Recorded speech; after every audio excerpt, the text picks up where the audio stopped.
On ne te sous-estime pas parce que tu manques de talent. On te sous-estime parce que tu en dis trop. Chaque phrase en trop, chaque justification inutile, chaque explication non demandée. C'est toi qui réduis ta propre valeur sans t'en rendre compte. 1. Trop s'expliquer, quand tu diminues ta propre valeur. S'expliquer semble logique, intelligent, mature. Mais dans la réalité sociale, trop s'expliquer est rarement perçu comme de la clarté. C'est perçu comme du doute. Quand tu justifies chacune de tes décisions, tu envoies un message implicite. Je ne suis pas sûr que mon choix se suffise à lui-même. Les personnes respectées n'expliquent pas tout. Elles posent, puis elles clarifient seulement si c'est nécessaire. Le problème, c'est que beaucoup de gens ont été conditionnés à croire que plus ils expliquent, plus ils seront compris. En vérité, c'est souvent l'inverse. Chaque phrase supplémentaire devient une ouverture à la critique. Chaque justification donne à l'autre l'impression qu'il peut négocier ta décision. Et plus tu parles, plus tu sembles incertain, même quand tu ne le es pas. Regarde les situations du quotidien. Tu refuses une demande, tu ajoutes 3 raisons. Tu prends une décision, tu expliques ton raisonnement en détail. Tu poses une limite, tu t'excuses presque. Résultat, les autres n'entendent pas ta logique. Ils entendent ton hésitation. S'expliquer excessivement est souvent une peur déguisée. Peur de déplaire. Peur d'être mal jugé. Peur du conflit. Mais le respect ne naît pas de la peur d'être aimé. Il naît de la cohérence entre ce que tu dis et la manière dont tu le dis. Une réponse courte, posée, assumée, crée plus d'autorité qu'un long discours parfaitement logique. Compare. Je ne peux pas, parce que cette semaine est compliquée, j'ai déjà beaucoup de choses et je préfère éviter. VS. Non, ce ne sera pas possible. La seconde phrase peut sembler froide, elle ne l'est pas. Elle est claire. Tu n'es pas obligé d'être dur. Tu dois être stable. Moins tu te justifies, plus tes mots prennent du poids. Moins tu t'expliques, plus les autres comprennent que tes décisions ne sont pas ouvertes au débat permanent. C'est contre-intuitif, mais essentiel. La confiance se lie dans ce que tu retiens, pas dans ce que tu ajoutes. Avant 2026, débarrasse-toi de cette habitude. Parle moins. Choisis mieux tes mots. Et laisse le silence faire le travail que tes explications n'ont jamais fait. 2. Dire oui trop vite. La disponibilité qui te dévalorise. Dire oui est devenu un réflexe. Un automatisme social. Une manière rapide d'éviter le malaise, le silence ou le regard déçu de l'autre. Mais dans l'esprit des gens, quelqu'un qui dit toujours oui n'est pas fiable. Il est disponible. Et la disponibilité excessive n'inspire pas le respect. Quand tu acceptes trop vite, sans réfléchir, tu envoies un message invisible mais puissant. Mon temps est flexible. Mes priorités peuvent attendre. Le problème n'est pas d'aider. Le problème, c'est de ne jamais choisir.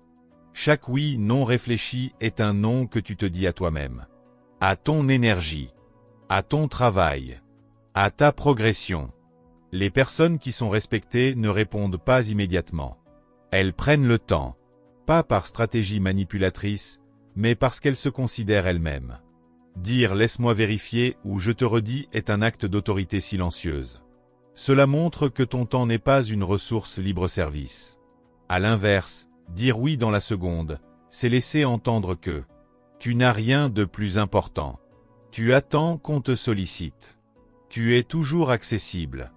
Et l'accessibilité constante crée l'habitude. Puis l'exigence. Puis l'abus.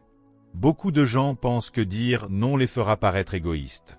En réalité, c'est l'absence de limites qui fatigue les relations. Quand tu dis oui à tout, les gens te sollicitent sans réfléchir. Ils ne respectent plus ton rythme. Ils considèrent ton aide comme acquise. Et le jour où tu refuses enfin, tu passes pour changé, froid ou compliqué. Dire oui trop vite n'est pas de la gentillesse. C'est une peur déguisée. Peur de décevoir. Peur d'être exclu. Peur de perdre une opportunité. Mais les opportunités qui valent quelque chose respectent ton temps. Une règle simple change tout. Ne réponds jamais sous pression émotionnelle. Un « je te réponds plus tard » te rend plus crédible qu'un oui immédiat. Un non posé te rend plus respecté qu'un oui forcé. Et surtout, comprends ceci. Les gens valorisent ce qui n'est pas toujours disponible. Ce n'est pas une question de manipulation. C'est une question de structure. Ton temps est une monnaie. Si tu la distribues sans réfléchir, sa valeur chute. Avant 2026, ralentis. Réfléchis avant d'accepter. Choisis consciemment à quoi et à qui tu dis oui. Parce que les gens ne te respectent pas pour tout ce que tu fais pour eux, mais pour ce que tu refuses de sacrifier. 3. Minimiser tes réussites. L'humilité qui te rend invisible. Tu réussis quelque chose.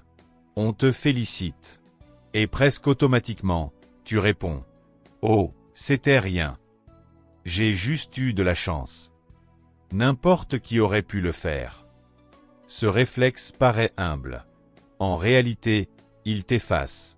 À force de minimiser ce que tu accomplis, tu apprends aux autres à faire exactement la même chose. Les gens ne savent pas ce que tu vaux. Ils savent ce que tu montres. Et ce que tu montres, quand tu diminues tes réussites, c'est que tes efforts n'ont pas beaucoup de valeur, même à tes propres yeux. Le monde ne récompense pas les compétences silencieuses. Il récompense celles qui sont assumées. Attention, assumer n'est pas se vanter. C'est ne pas s'excuser d'exister. Quand tu refuses un compliment, tu mets l'autre dans une position étrange. Il te reconnaît quelque chose. Et tu le contredis.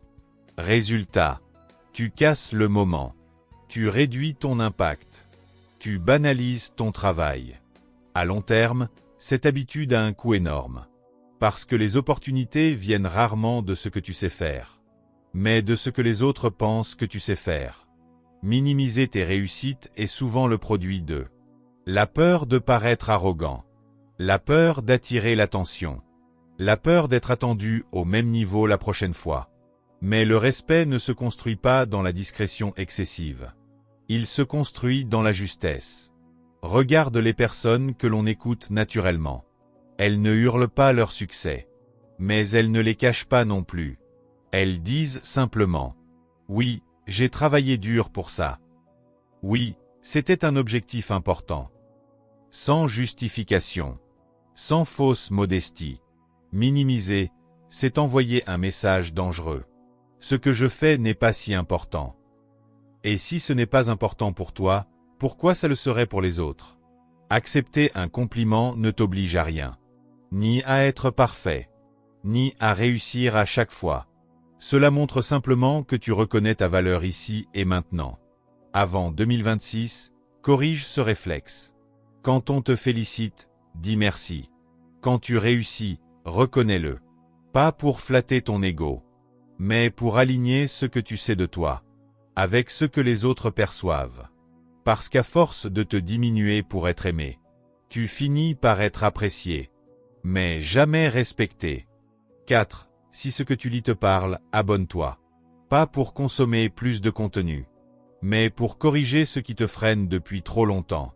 Ici, on ne parle pas de motivation vide. On parle de posture, de respect, de psychologie réelle. Des choses qui changent la manière dont on te traite durablement. 4. Tolérer le manque de respect, l'erreur qui détruit toute autorité. Le manque de respect commence rarement de manière violente. Il est subtil, presque invisible. Une remarque déplacée, une interruption répétée, une promesse non tenue, un ton condescendant déguisé en humour. Et souvent, tu laisses passer. Pas parce que tu es faible, mais parce que tu espères que ça s'arrête tout seul. Parce que tu veux éviter le conflit. Parce que tu ne veux pas faire d'histoire. Mais chaque fois que tu ne dis rien, tu enseignes quelque chose aux autres. C'est acceptable. Le respect ne disparaît pas d'un coup. Il s'érode. Progressivement. À chaque limite non posée. Le problème, ce n'est pas la première fois. C'est la deuxième. Puis la troisième. Et à un moment, tu te rends compte que ton espace est envahi. Que ton avis compte moins. Que ton autorité a fondu sans bruit. Tolérer le manque de respect n'est pas de la maturité. C'est une abdication silencieuse. Les personnes respectées ne sont pas celles qui crient. Ce sont celles qui recadrent tôt. Un recadrage calme vaut 1000 confrontations tardives. Dire « Ce ton ne me convient pas. On peut discuter, Mais pas comme ça. Je préfère qu'on reste respectueux. Ce n'est ni agressif, ni dramatique. C'est structurant. Plus tu attends, plus le recadrage devient lourd. Et plus tu sembles changer soudainement, alors que tu corriges juste un abus ancien. Beaucoup confondent gentillesse et tolérance. La gentillesse est un choix. La tolérance excessive est une permission. Et les gens prennent toujours la place qu'on leur laisse. Le respect n'est pas lié à ta personnalité. Il est lié à ta cohérence. Si tu acceptes ce qui te dérange, les autres concluent que ça ne te dérange pas vraiment. Avant 2026, fais ce changement décisif. Interviens au premier signal. Pas avec colère. Avec calme. Avec fermeté. Parce que plus tu te respectes tôt, moins tu as besoin de te défendre plus tard. Et retiens ceci. Le respect que tu tolères en moins aujourd'hui devient la norme de demain. 5. Attendre d'être prêt, le piège invisible qui te maintient en bas. Beaucoup de gens ne sont pas sous-estimés parce qu'ils sont incompétents.